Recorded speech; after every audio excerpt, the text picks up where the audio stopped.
Sir, आज़ादी के अमृत महोत्सव पे आपका क्या कहना है? अच्छा जी, तो देखिए, सबसे पहले तो सभी को नमस्कार। आज संडे और 14 अगस्त 2022 का दिन है। माय डियर ऑल स्टूडेंट्स, मेरे कलीग, मैं रामजस कॉलेज से प्रांगण से हूँ और ये ऑनरेबल राय केदार नाथ जी, जिनकी वजह से ये हमारे भारत में मतलब सर्वश्रेष्ठ एजुकेशन इंस्टीट्यूशंस उन्होंने बनाए थे। आज हम उनके बारे में बात करेंगे। आज़ादी के अमृत महोत्सव में जैसा कि आपको पता ही है कि हम भारत में अपनी जो आज़ादी है वो 75 वर्ष आज पूरे कर चुके हैं और कल यानी 15 अगस्त 2022 को हम 76वां इंडिपेंडेंस डे, स्वतंत्रता दिवस मना रहे होंगे सभी मिलकर के। तो हमने 75 सालों में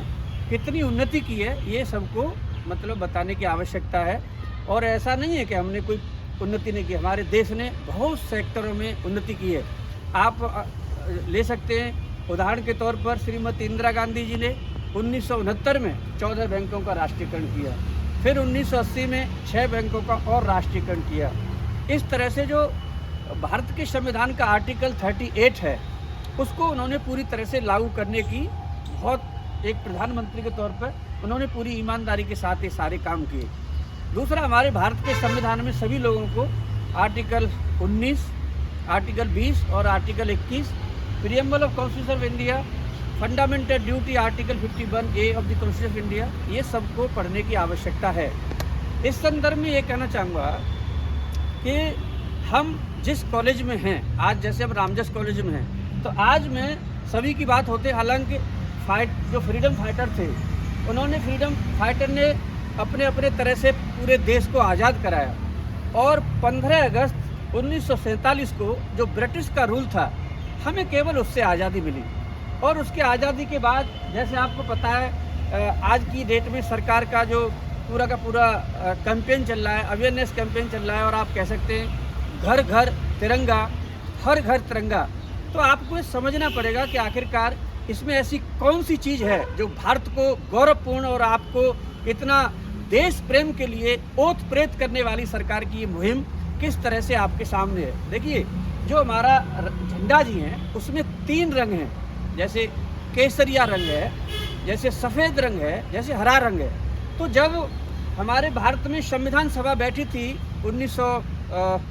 मतलब ये जो संविधान सभा ने जो सब कमेटी थी, फ्लैग कमेटी, उन्होंने 22 जुलाई 1947 को हमारे झंडे को अंतिम रूप दिया, मतलब एडॉप्ट किया। और उनका जो मतलब मत था, उन्होंने जिस तरह से इसको एडॉप्ट किया, उनका था कि समानता, आज़ादी और भाईचारा, मतलब 3 पे उनका फोकस था। तो देखिए, आज़ादी तो हमको मिल गई, लेकिन आज़ादी हमें ब्रिटिश रूल से मिली। अब 1947 के बाद में जो हमारे राष्ट्रीय ध्वज का जो एक संकल्प है, जैसे आज़ादी, हमारे भाईचारा और समानता, तो देखो समानता के क्षेत्र में भी जाएंगे तो एक वोट और एक वैल्यू पूरे देश में, ये भी आपको पता है अच्छी तरह से लागू है और हम आज पॉलिटिकली इक्वलिटी की ओर हैं। लेकिन जो समानता और जगह पर है, जैसे सामाजिक समानता है, आर्थिक समानता है, अभी उसमें बहुत करना बाकी है। मैं आपको इस संदर्भ में ये बताना चाहता हूँ कि ऑनरेबल राय केदार नाथ जी जो हमारे संस्था जो रामजस कॉलेज, मतलब वो यहाँ जब आए जज थे और जब वो दिल्ली में आए तो दरियागंज में जब उन्होंने किराए पर लेकर के शुरू किया तो केवल 73 बच्चे थे, 73। उन्होंने स्कूल नंबर 1 बनाया, रामजस स्कूल नंबर 2 बनाया और आज की डेट में 12 स्कूल, एक technical education institute, higher education institution, एक रामजस कॉलेज। आदरणीय हमारे राय केदार नाथ जी की देन है। तो मैं इस संदर्भ में आपको बताना चाहूँगा कि देखिए, हमारे कॉलेज में जो 1942 में जब भारत छोड़ो आंदोलन की शुरुआत हुई तो हमारे कॉलेज के विद्यार्थियों में जो दिल्ली के सर्वप्रथम जो पहले चीफ मिनिस्टर थे ब्रह्म प्रकाश जी, वो रामजस कॉलेज के थे और उन्होंने भी जो दिल्ली के जो पहले जो हमारे जो चीफ मिनिस्टर थे वो रामजस कॉलेज के थे। और कांग्रेस मतलब जब वो मतलब उसमें भाग ले रहे थे 1942 में, तो अंग्रेजों ने उन्हें देशद्रोह के मतलब उसमें उनको जेल में डाल दिया था। वो अकेले नहीं थे, ऐसे राजेश भी थे और एक हमारे स्टूडेंट और भी थे, माथुर जी, तो राम बिहारी माथुर जी। तो राम बिहारी माथुर जी, राजेश जी और ये तीनों को, और हमारे यहाँ पे देखिए 1 फरवरी 1939 और 5 मार्च 1985 के टाइम्स ऑफ इंडिया को सबको पढ़ना चाहिए। जो उस समय के भारत के चीफ जस्टिस ऑफ इंडिया थे, और जो है मॉरिस ग्वायट साहब जो है, सर मॉरिस ग्वायट साहब जो है, और दिल्ली विश्वविद्यालय के वाइस चांसलर थे। तो उन्होंने हमारे यहाँ मतलब रामजस कॉलेज के स्टूडेंट को एड्रेस किया था, और उन्होंने इस बात को स्वीकार किया था कि भाई सेल्फ डिसिप्लिन और फ्रीडम ऑफ थॉट का इंस्टीट्यूशन है। तो हम जो है, मैं आपसे कहना चाहूँगा कि जैसे विश्वविद्यालय में इतने सारे कॉलेज हैं, तो जो स्टाफ काउंसिल का आप एग्जाम्पल लें तो हमारे कॉलेज की देन है। Ramjas college, Hindu college, Saint Stephen's college, ये 3 कॉलेज ऐसे हैं जिन्होंने मिलकर के दिल्ली यूनिवर्सिटी को बनाया था। यानी हमारा कॉलेज दिल्ली यूनिवर्सिटी 1922 में बना, और हमारा कॉलेज 1917 में बन चुका था। 1916 में तो 2 स्कूल चल रहे थे रामजस कॉलेज के। तो इतना बड़ा इनका योगदान है। तो जब मरणोपरांत बहुत सारे अवार्ड दिए जा सकते हैं सरकार के द्वारा, तो मैं ये 75वीं,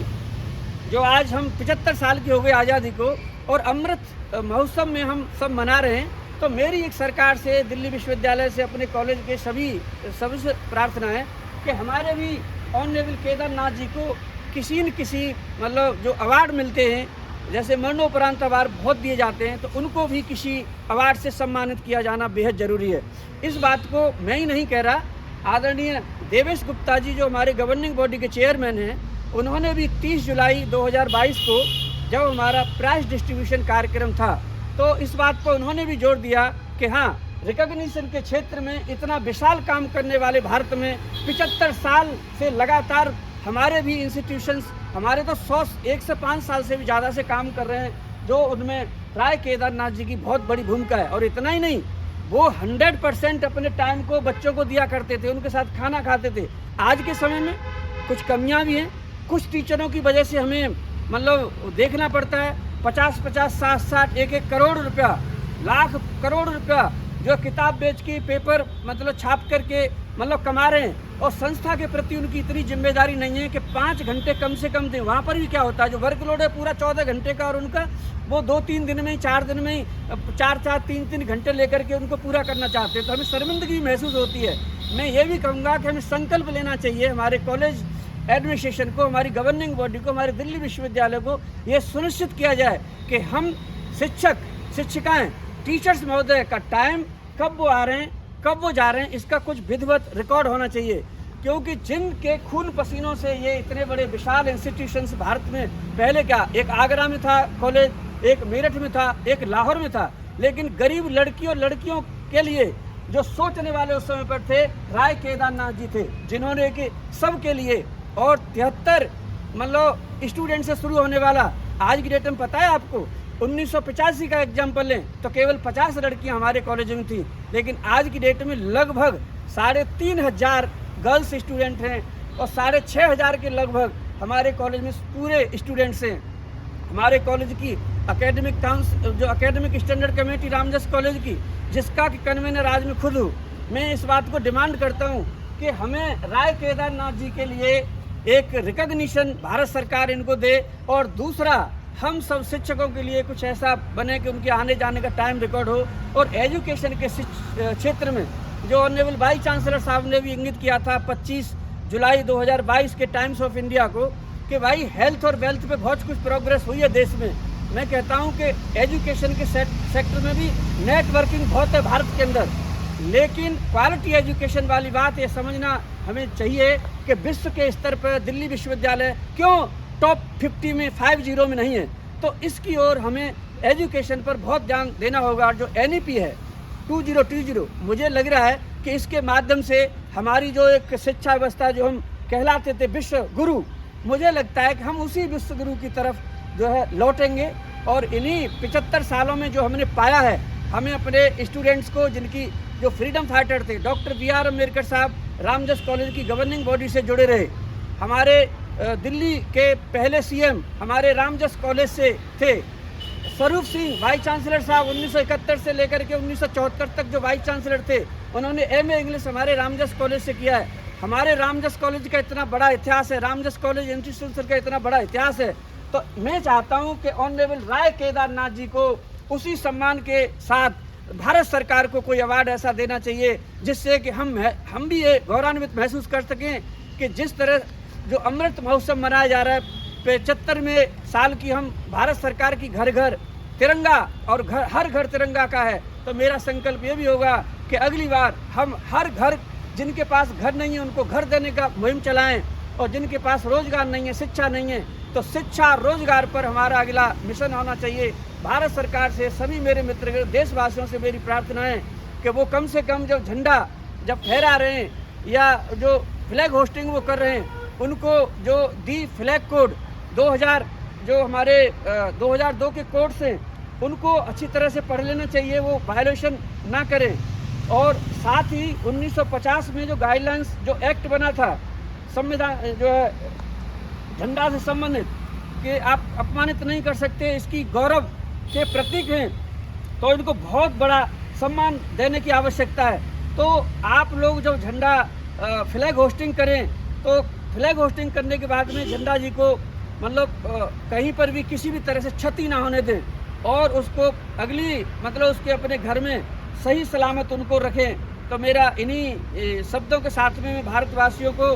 75 साल पूरे होने पर और क्षेत्र में कल जो हम स्वतंत्रता दिवस मनाने जा रहे हैं उसकी बहुत बहुत आपको बधाइयाँ। और इन्हीं मंगल शब्दों के साथ में मैं ये कहना चाहूँगा आप सभी से कि भाई भारत के लिए आप अपने अपने कर्तव्यों को जरूर करें, क्योंकि बिना कर्तव्य के अगर आप ऐसे ही मतलब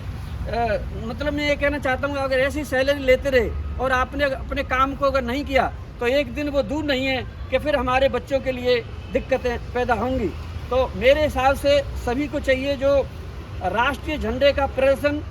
संप्रतीक और नाम, अनुचित प्रयोग का निवारण अधिनियम 1950 और राष्ट्रीय गौरव अपमान निवारण अधिनियम 1971 और दी फ्लैग कोड 2002 और जो भारत सरकार की नई गाइडलाइंस हैं जो 20 जुलाई 2022 की हैं जो झंडा जी से संबंधित, उन सबको मतलब आप लोग झंडे जी को अपने व्यावसायिक उसके लिए प्रयोग नहीं कर सकते। और मेरी इन्हीं सब चीज़ों के साथ में आप सबको बहुत बहुत बधाइयाँ। हमारे 75 साल स्वर्णमय गए हैं, लेकिन कहीं पे जो कमियां हैं यानी एजुकेशन इंस्टीट्यूशंस में भी कमियां हैं। कुछ टीचर भी अपने काम को ईमानदारी से नहीं करे, 6-6 महीने तक ना छुट्टी लेते हैं ना कॉलेज में आते, तो ऐसा नहीं चलेगा। तो मेरे हिसाब से इन पे काम करने की आवश्यकता है। सब मिलजुल करके हम कल जो है 76वीं स्वतंत्रता दिवस मना रहे होंगे। इन्हीं शब्दों के साथ आप सबको नमस्कार, धन्यवाद, आप सबको हार्दिक बधाइयाँ। Thank you. नमस्ते sir, thank you sir, thank you.